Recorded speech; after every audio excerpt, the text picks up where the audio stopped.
PSC tips and ട്രിക്സിലേക്ക് ഏവർക്കും സ്വാഗതം. വരുന്ന LDC 2024, LGS 2024 എക്സാംസിന് വേണ്ടി പ്രിപ്പയർ ചെയ്യുന്നവർക്ക് വേണ്ടിയിട്ടുള്ള സിലബസ് പ്രകാരമുള്ള ഫ്രീ ക്ലാസ്സുകൾ നമ്മുടെ ചാനലിലൂടെ സ്റ്റാർട്ട് ചെയ്തിട്ടുണ്ട്. ഒരു ദിവസം 6 ക്ലാസ്സുകൾ വെച്ചാണ് വരുന്നത്. അപ്പോൾ 6 ക്ലാസ്സുകൾ ഏതൊക്കെയാണെന്ന് ഞാനൊന്ന് പറയാം. തുടക്കക്കാർക്ക് വേണ്ടിയിട്ടാണ്. ഒരുപാട് പേര് പുതിയതായിട്ട് വന്നിട്ടുള്ളവരുണ്ട്. അപ്പോൾ ആദ്യം മുതലേ ഫോളോ ചെയ്ത് വരുന്നവർക്ക് കൃത്യമായിട്ട് ഏത് സമയത്താണെന്നൊക്കെ അറിയാം. പുതുതായിട്ട് ജോയിൻ ചെയ്തവർക്ക് വേണ്ടിയിട്ട് പറയാം. ആദ്യത്തെ ക്ലാസ് 6 മണിക്കാണ്, കാലത്ത് 6 മണിക്ക് സ്റ്റാർട്ട് ചെയ്യും. ദെൻ അടുത്തത് 9 മണിക്കാണ്. അത് കഴിഞ്ഞിട്ട് 12 മണിക്ക് അടുത്ത ക്ലാസ് വരും. ദെൻ അത് കഴിഞ്ഞ് 3 മണിക്ക് അടുത്ത ക്ലാസ് വരും. ഓക്കെ, ഇത്രയും ക്ലാസ് എന്ന് പറയുന്നത് ഇത് റെക്കോർഡഡ് ക്ലാസ് ആണ്. ഇതിൽ GK പോർഷൻസും മാത്സും ഇംഗ്ലീഷും എല്ലാം കവർ ചെയ്യും. ദെൻ അത് കഴിഞ്ഞ് രാത്രി 8 മണിക്ക് PYQ ഡിസ്കഷൻ ആണ് വരുന്നത്.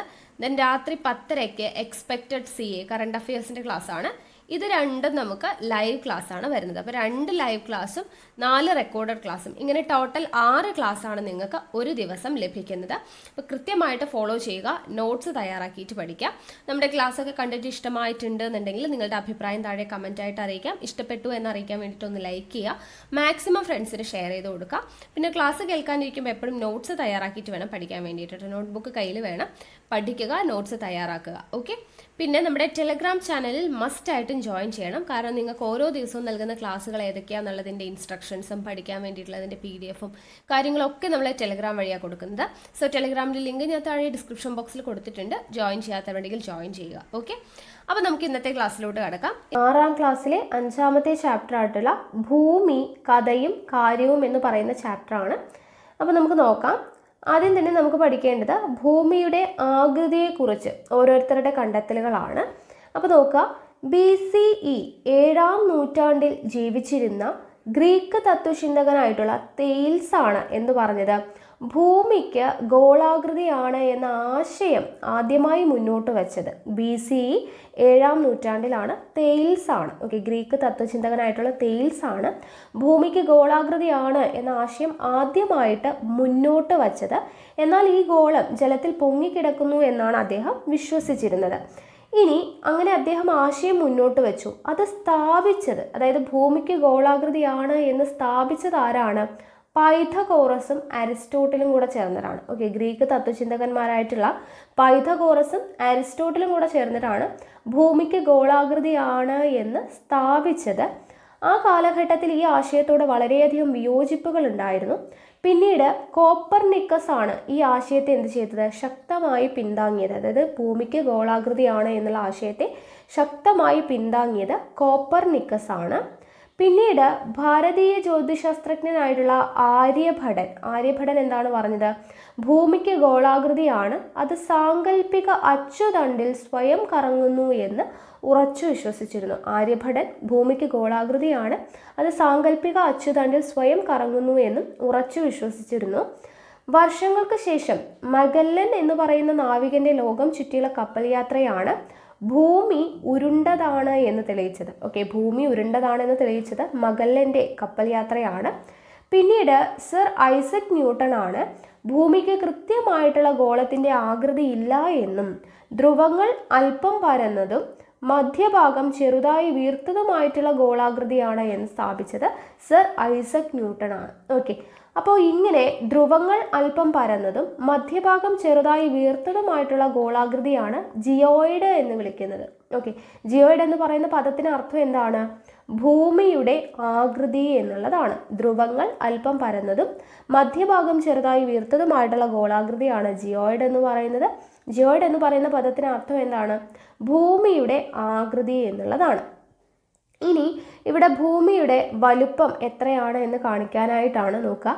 കാനഡക്കാരനായിട്ടുള്ള ജീൻ ബലിവോ എന്ന് പറയുന്ന സാഹസിക സഞ്ചാരി കാൽനടയായും കപ്പൽ യാത്ര ചെയ്തും ഭൂമിയെ വലം വയ്ക്കാനായിട്ട് എടുത്തത് ഏകദേശം 11 വർഷങ്ങളാണ്. ഓക്കെ, കാനഡക്കാരനായിട്ടുള്ള ജീൻ ബലിവോ എന്ന് പറയുന്ന സാഹസിക സഞ്ചാരിക്ക് കാൽനടയായും കപ്പൽ യാത്ര ചെയ്തും ഭൂമിയെ വലം വയ്ക്കാനായിട്ട് എടുക്കേണ്ടി വന്ന സമയം എത്രയാണ്? ഏകദേശം 11 വർഷങ്ങളാണ്. അതുകൊണ്ട് തന്നെ നമ്മൾ ജീവിക്കുന്ന ഈ ഗോളത്തിൻ്റെ, അതായത് ഭൂമിയുടെ ഏകദേശം ചുറ്റളവ് എത്രയാണ് പറയുന്നത്? 40,000 കിലോമീറ്റർ ആണ്. ഓക്കെ, 40,000 കിലോമീറ്റർ ആണ് നമ്മുടെ ഭൂമിയുടെ ഏകദേശം ചുറ്റളവ് എന്ന് പറയുന്നത്. ഇനി ഭൂമിയിൽ ഞാൻ എവിടെയാണ്? ഇത്രയും വലിയ ഭൂമിയിൽ നിങ്ങൾ എവിടെയാണ് എന്ന് ചിന്തിച്ചിട്ടുണ്ടോ?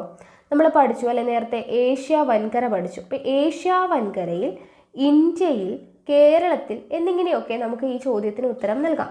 ഭൂമിയിൽ ഓരോ വസ്തുവിനും പ്രദേശത്തിനും കൃത്യമായ സ്ഥാനങ്ങളുണ്ട്. സ്ഥാനനിർണയം നടത്തുന്നതാകട്ടെ ചില അളവുകളുടെ അടിസ്ഥാനത്തിലാണ്. ഒരു വസ്തുവിൻ്റെയോ പ്രദേശത്തിൻ്റെയോ സ്ഥാനം നിർണ്ണയിക്കുന്നത് എങ്ങനെയാണ് എന്നുള്ളത് നമ്മൾ പഠിക്കാനായിട്ട് പോവുകയാണ്. ഇനി ഭൂമിയുടെ വലുപ്പം കണ്ടെത്തുവാനായിട്ട് ആദ്യമായി ശ്രമിച്ചത് ആരാണ് എന്നുള്ളത് കൊടുത്തിട്ടുണ്ട്. BC 3-ാം നൂറ്റാണ്ടിൽ ഗ്രീക്ക് തത്വചിന്തകനായിട്ടുള്ള ഇറാത്തോസ്തനീസ് ആണ് സൂര്യരശ്മികൾ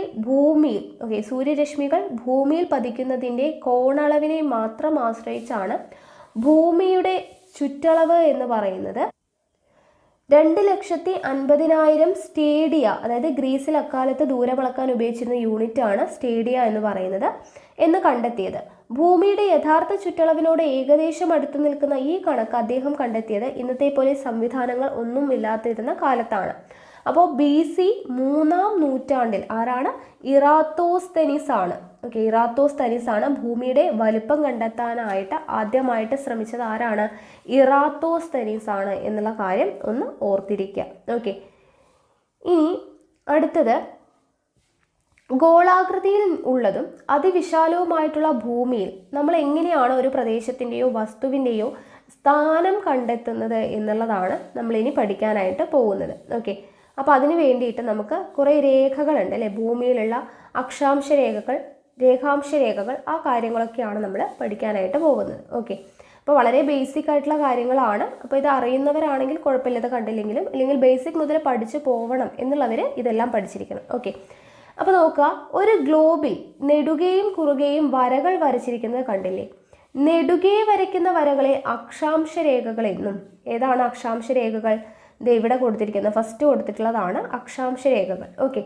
അപ്പോൾ ഇങ്ങനെ വരയ്ക്കുന്ന രേഖകളാണ്, നെടുകെ കാണുന്ന വരകളാണ് അക്ഷാംശ രേഖകൾ എന്നും കുറുകെ കാണുന്ന വരകളെയാണ് രേഖാംശ രേഖകൾ എന്നും വിളിക്കുന്നത്. ഗ്ലോബിലും ഭൂപടത്തിലുമൊക്കെ കാണുന്ന ഈ രേഖകൾ എന്താണ്? സാങ്കല്പിക രേഖകളാണ്. അപ്പോൾ നെടുകെ കാണുന്ന ഈ സാങ്കല്പിക രേഖകൾ അക്ഷാംശ രേഖകൾ എന്നും ഈ കാണുന്നത് എന്താണ്? രേഖാംശ രേഖകളുമാണ്. ഇതാണ് അക്ഷാംശ രേഖ, ഇതാണ് രേഖാംശ രേഖ. അത് കാണുന്നുണ്ടല്ലോ. അപ്പോൾ ഇനി നമ്മൾ അക്ഷാംശ രേഖകളെ കുറിച്ച് പഠിക്കുകയാണ്. ഭൂമിയുടെ കേന്ദ്രത്തിൽ നിന്ന് ഭൗമോപരിതലത്തിലെ ഓരോ ബിന്ദുവിലേക്കുമുള്ള കോണീയ അകലത്തെയാണ് അക്ഷാംശം എന്ന് പറയുന്നത്. ഭൂമിയുടെ കേന്ദ്രത്തിൽ നിന്നും ഭൗമോപരിതലത്തിലെ ഓരോ ബിന്ദുവിലേക്കുമുള്ള കോണീയ അകലത്തിനെയാണ് എന്തെന്ന് പറയുന്നത്? അക്ഷാംശം എന്ന് പറയുന്നത്. അപ്പോൾ ഇത്തരത്തിലുള്ള ഒരേ കോണീയ അളവുകളെ തമ്മിൽ യോജിപ്പിച്ചാൽ എന്താകും? അക്ഷാംശ രേഖകളാകും. ഇനി ഇവിടെ അച്ചുതണ്ട് എന്ന് പറഞ്ഞൊരു കോളം കൊടുത്തിട്ടുണ്ട്. നോക്കുക, ഒരു പന്തിൻ്റെ മധ്യഭാഗത്തു കൂടി ഒരു ദണ്ട് കടത്തി പന്തിനെ ഒന്ന് കറക്കി നോക്കൂ.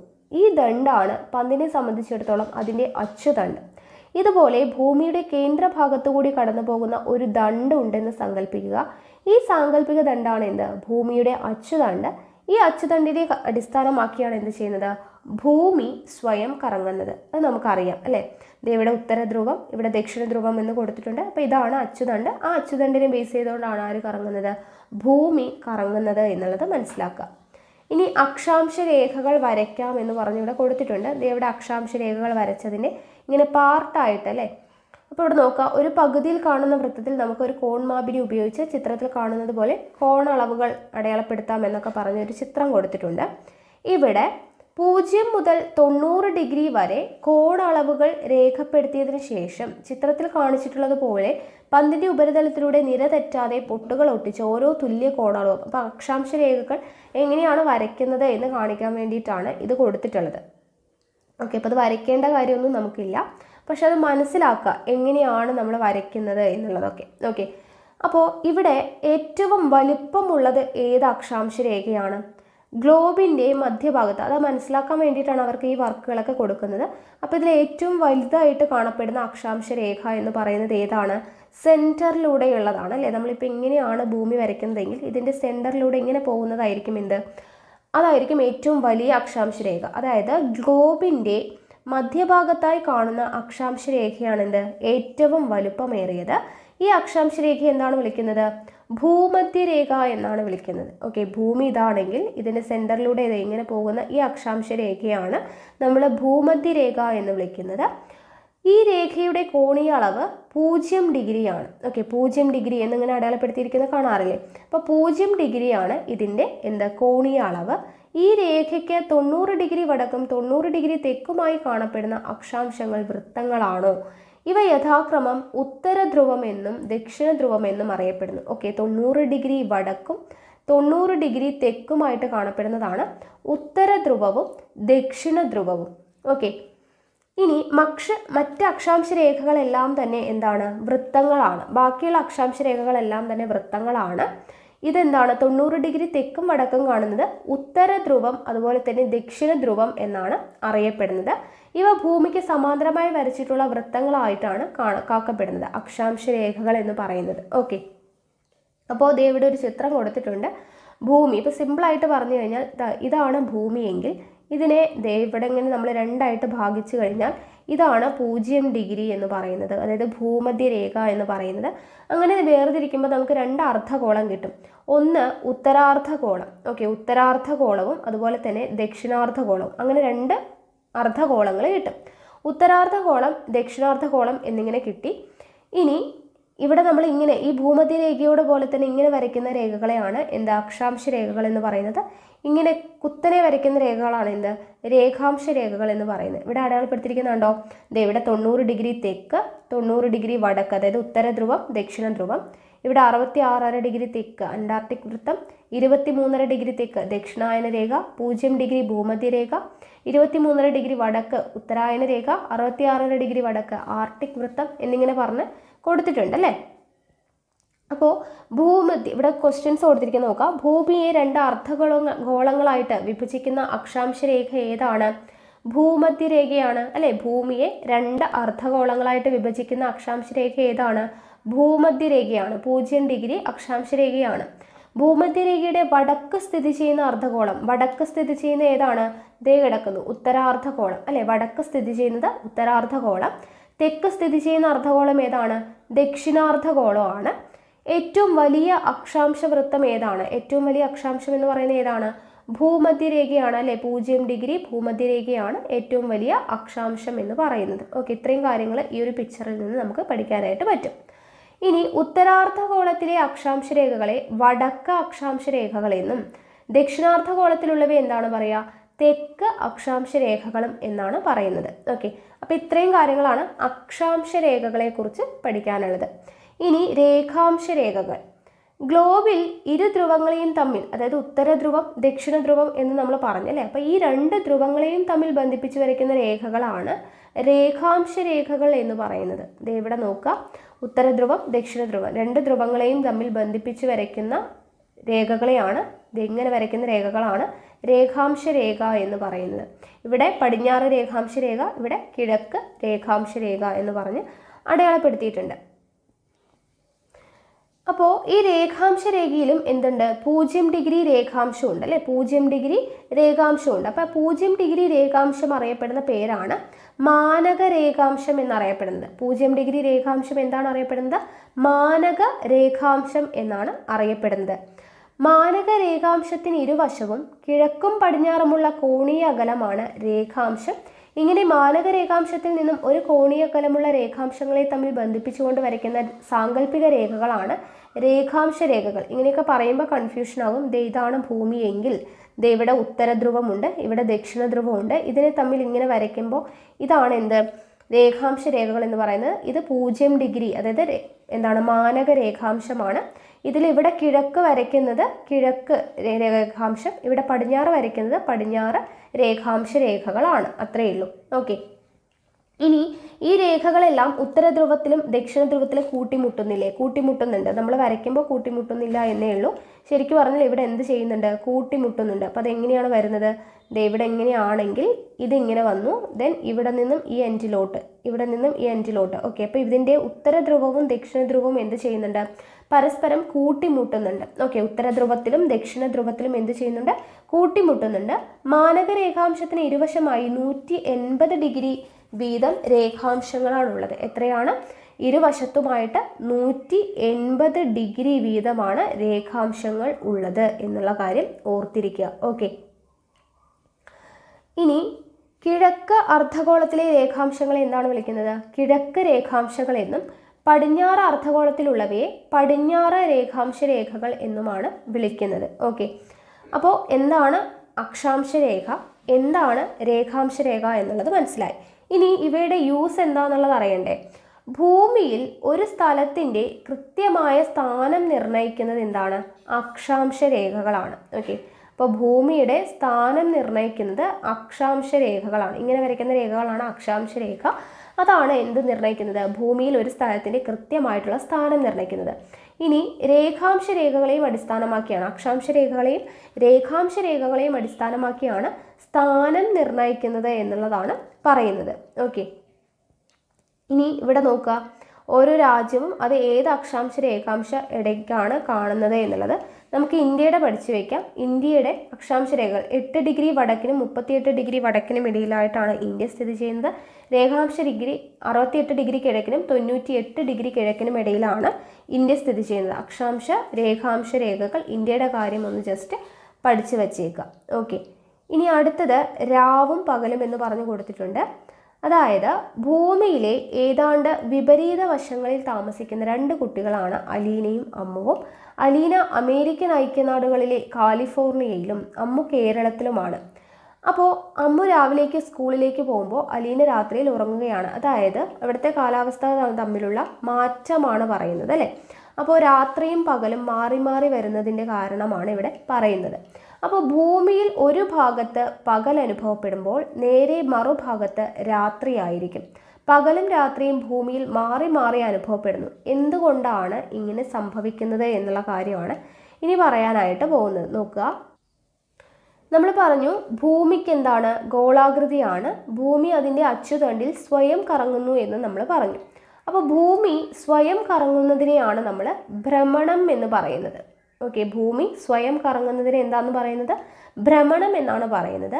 ഭ്രമണം മൂലം സൂര്യന് അഭിമുഖമായി വരുന്ന ഭാഗം പ്രകാശിതമാകുന്നതിനാൽ പകൽ അനുഭവപ്പെടുന്നു. ഓക്കെ, ഭ്രമണം മൂലം സൂര്യന് അഭിമുഖമായി വരുന്ന ഭാഗം പ്രകാശിതമാകുമ്പോഴാണ് എന്തനുഭവപ്പെടുന്നത്? പകൽ അനുഭവപ്പെടുന്നത്. എന്നാൽ മറുഭാഗത്ത് സൂര്യപ്രകാശം എത്താത്തതുകൊണ്ട് രാത്രിയായിരിക്കും.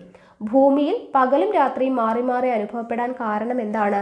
ഭ്രമണമാണ് എന്നുള്ള കാര്യം ഓർത്തിരിക്കുക. ഭൂമിയുടെ ഭ്രമണമാണ് ഭൂമിയിൽ എന്തനുഭവപ്പെടുന്നത്? പകലും രാത്രിയും മാറി മാറി അനുഭവപ്പെടാനായിട്ട് കാരണം എന്നുള്ളത് ഓർത്തിരിക്കുക.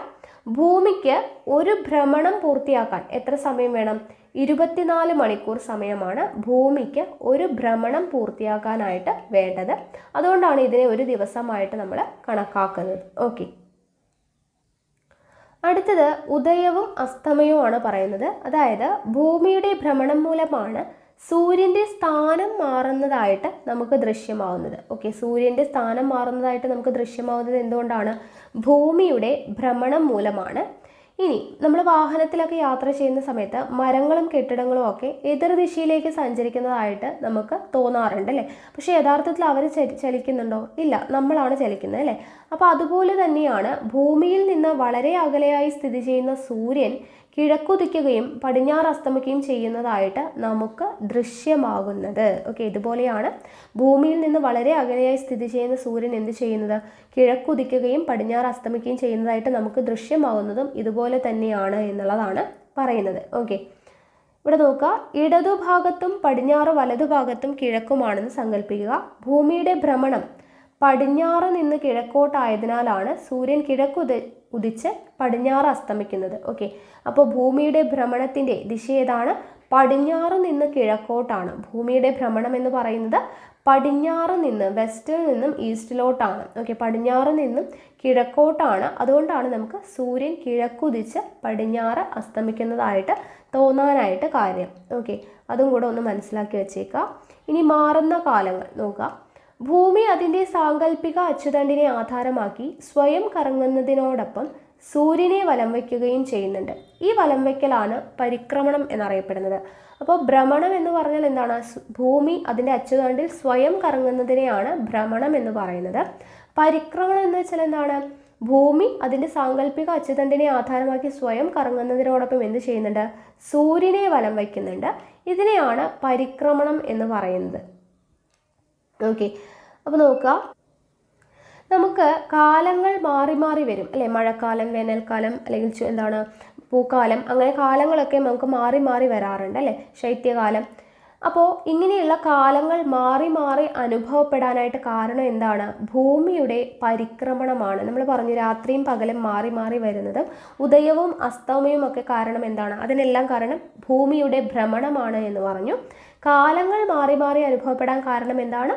ഭൂമിയുടെ പരിക്രമണമാണ്. ഓക്കെ, അപ്പോൾ അതുകൊണ്ടാണ് ഇത്തരത്തിൽ വിവിധ കാലങ്ങൾ അനുഭവപ്പെടാൻ കാരണം എന്നുള്ളത് ഓർത്തിരിക്കുക. ഭൂമിയുടെ പരിക്രമണം കൊണ്ടാണ്. ഒരു പരിക്രമണം പൂർത്തിയാക്കുവാൻ ഭൂമിക്ക് എത്ര ദിവസങ്ങൾ വേണ്ടി വരും എന്ന് ചോദിച്ചു കഴിഞ്ഞാൽ 365 ദിവസങ്ങളാണ്. 365 ദിവസങ്ങളാണ് വേണ്ടി വരിക. ഇതാണ് ഒരു വർഷം എന്നറിയപ്പെടുന്നത്. അപ്പോൾ ഒരു ഭ്രമണം പൂർത്തിയാക്കാനായിട്ട് ഭൂമിക്ക് വേണ്ടി വരുന്ന സമയമാണ് 24 മണിക്കൂർ. അതാണ് ഒരു ദിവസമായിട്ട് കണക്കാക്കുന്നത്. ഒരു പരിക്രമണം പൂർത്തിയാക്കാനായിട്ട് ഭൂമിക്ക് വേണ്ടി വരുന്ന സമയമാണ് 365 ദിവസങ്ങൾ. ഇതാണ് നമ്മൾ ഒരു വർഷമായിട്ട് കണക്കാക്കുന്നത്. ഓക്കെ, ഇനി എന്തൊരു വേഗം എന്ന് പറഞ്ഞു കൊടുത്തിട്ടുണ്ട്. ഒരു വിമാനത്തിൻ്റെ വേഗത എത്രയാണെന്ന് അറിയാമോ? മണിക്കൂറിൽ ഏകദേശം 560 കിലോമീറ്റർ ആണ്. എന്നാൽ മണിക്കൂറിൽ ശരാശരി എത്രയാണ്? 96,000 കിലോമീറ്റർ വേഗതയിലാണ് ഭൂമിയുടെ പരിക്രമണം. ഭൂമിയുടെ പരിക്രമണം എത്ര വേഗതയിലാണ്? ശരാശരി 96,000 കിലോമീറ്റർ വേഗതയിലാണ് ഭൂമിയുടെ പരിക്രമണം എന്നുള്ളത് ഓർത്തിരിക്കുക. അടുത്തത് അധിവർഷം അഥവാ ലീപ്പ് ഇയർ എന്ന് പറഞ്ഞാൽ എന്താണ്? ഒരു പരിക്രമണം പൂർത്തിയാക്കാൻ ഭൂമിക്ക് 365 ദിവസങ്ങൾ വേണ്ടിവരും. എന്നാൽ ഒരു വർഷത്തിന് 365 ദിവസങ്ങളാണ് ഉള്ളത്. അപ്പോൾ ബാക്കിയുള്ള 1/4 ദിവസം 4 വർഷങ്ങൾ കൂടുമ്പോൾ ഒരു പൂർണ്ണ ദിവസമായി പരിഗണിക്കുന്നു. അങ്ങനെ ഓരോ 4ാമത്തെ വർഷത്തിലും 366 ദിവസങ്ങൾ ഉണ്ടാവും. ഇതാണ് എന്ത് പറയുന്നത്? അധിവർഷം എന്ന് പറയുന്നത്. ഓക്കെ, അതായത് ഒരു വർഷത്തിൽ 365 ദിവസമേ ഉള്ളൂ. പക്ഷേ പരിക്രമണം പൂർത്തിയാക്കണമെങ്കിൽ, ഭൂമിക്ക് പരിക്രമണം പൂർത്തിയാക്കണമെങ്കിൽ എന്ത് വേണം? 365 ദിവസങ്ങൾ വേണം. അപ്പോൾ ആ ഒരു കാലുണ്ടല്ലോ, ആ കാല് വെച്ച് 4 വർഷം കൂടുമ്പോൾ അത് ഒന്നാകും. അപ്പോൾ 4 വർഷം കൂടുമ്പോൾ 366 ദിവസമാകും ഒരു വർഷത്തിൽ. അതിനെയാണ് നമ്മൾ അധിവർഷം എന്ന് പറയുന്നത്. അതുകൂടെ മനസ്സിലാക്കി വെക്കാം.